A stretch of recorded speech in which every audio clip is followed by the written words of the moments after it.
আজকে কিন্তু রান্নাঘরের আবারও একটা কাজ আমার হয়ে গেল, সেটা হচ্ছে কাঁচ লাগানো।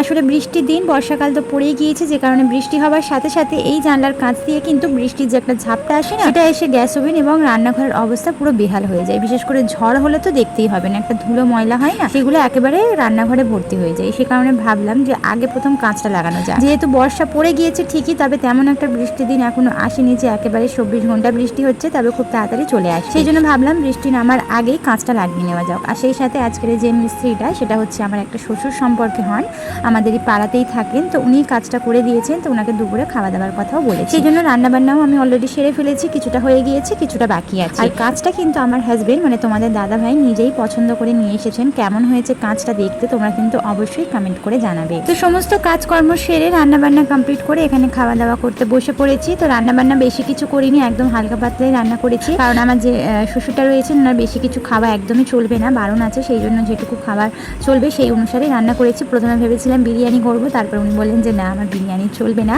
তো সেই হিসেবে এখানে একটু চিংড়ি মাছের মাথা ছিল, তো সেটাকে বেটে বড়া করেছি, আর সেই সাথে কাবাব এবং একটুখানি আর কি ডিম ভাজা করেছিলাম। আর এখানে ডাল আলু করেছিলাম, ডালের রসুন ফোড়ন দেওয়া, উনি খান না, সেই জন্য এমনি যেরকম ডাল আলু সিম্পল হয় সেরকম করেছিলাম। আর একটুখানি গরুর মাংস কষা করেছিলাম।